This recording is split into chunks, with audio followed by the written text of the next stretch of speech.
स्वतंत्र media club के जिला अध्यक्ष रोहित त्रिपाठी ने पत्रकारों के उत्पीड़न को लेकर दिया डीआईजी को पत्र। कबलियत के कालाबाजारी को लेकर खबर प्रसारित करने के बाद पत्रकारों पर हुए एफआईआर को लेकर स्वतंत्र मीडिया क्लब के नेतृत्व अध्यक्ष रोहित गुरु त्रिपाठी के द्वारा डीआईजी को पत्र देते हुए यह मांग की गई कि इस मामले की संज्ञान लेते हुए इसकी निष्पक्ष और उच्च स्तरीय जाँच की जाए। संगठन के संज्ञान जो तथा आया है उसमें पता चला कि 2 पत्रकारों के ऊपर एफआईआर दर्ज हुआ है। सूरज दुबे के द्वारा निजी चिकित्सालय के खिलाफ पत्रक दिया गया था जिसका संज्ञान नहीं लिया गया। वहीं चिकित्सालय के द्वारा दिए गए पत्र को त्वरित संज्ञान लेते हुए जो कार्यवाही की गई उसके संबंध में स्वतंत्र मीडिया क्लब के बैनर तले डीआईजी से हम निष्पक्ष जाँच की मांग करते हैं जिसकी पीड़ित पत्रकारों को न्याय मिल सके। रोहित गुरु त्रिपाठी, जिला अध्यक्ष स्वतंत्र मीडिया क्लब। योद्धा जी बताइए, आज ज्ञापन दिया गया है पुलिस उप महानिरीक्षक को, क्या है मामला?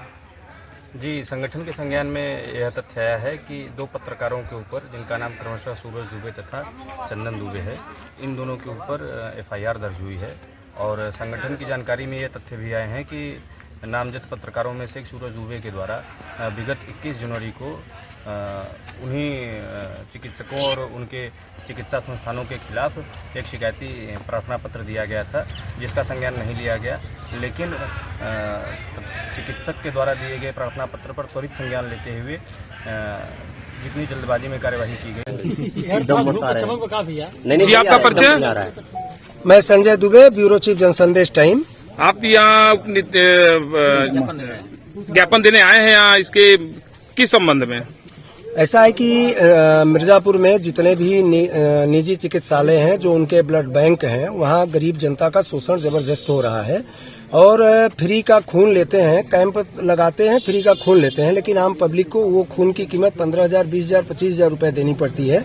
इस तरह का एक मामला मिर्जापुर में भी 20 जनवरी को आया था जिसमें कुछ पत्रकार साथियों ने वीडियो बनाया था। उस वीडियो का संज्ञान प्रशासन ने नहीं लिया, जबकि सीएमओ और शहर कोतवाल को प्रार्थना पत्र दिया गया था कि इस तरह का मामला अस्पतालों में चल रहा है, निजी चिकित्सालयों में, और उल्टा पत्रकार के ऊपर ही मुकदमा दर्ज करके और गिरफ्तारी करके उनको जेल भेज दिया गया। तो पत्रकार होने के नाते हमारा नैतिक दायित्व है कि अगर हम गलत नहीं हैं तो हमारे साथ गलत नहीं होना चाहिए। हम लोग आज आए थे, डीआईजी से मिलकर एक पत्रक दिया हमने और हमने उनसे मांग किया कि शहर कोतवाल को हटाते हुए जो पूरा मामला चल रहा है, जो वायरल हो रहा है, उसकी ईमानदारी से जांच कराई जाए।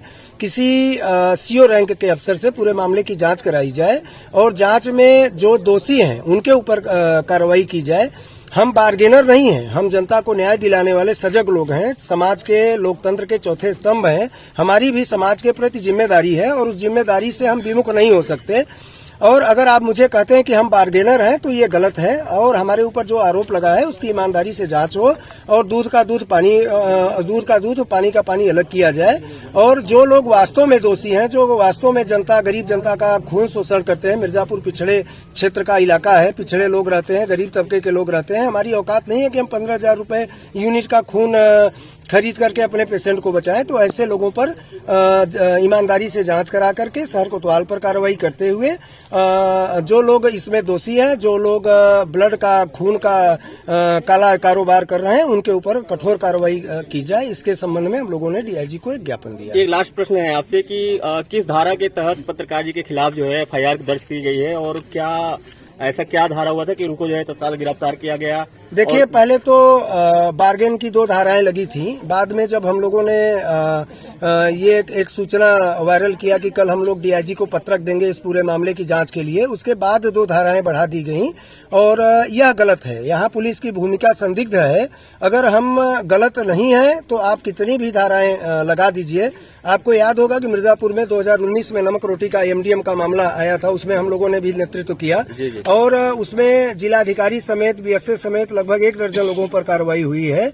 यह लोकतंत्र है, हम पत्रकार हैं, आप कितना भी मुकदमा कर लीजिए, डरने वाले नहीं हैं। जो हमारी बात है उसको छाती पीट के और दम लगा करके उसकी मांग करेंगे और जो लोग दोषी हैं उसके खिलाफ कार्रवाई होनी चाहिए। अगर कार्रवाई नहीं होती तो अगला कदम भी हम लोगों का जल्द ही डिसाइड होगा कि आगे हम क्या करेंगे। तो डीआईजी साहब ने आश्वासन दिया है कि हम सीओ के स्तर की एक जांच कमेटी बनाते हैं और पूरी ईमानदारी से जांच कराएंगे।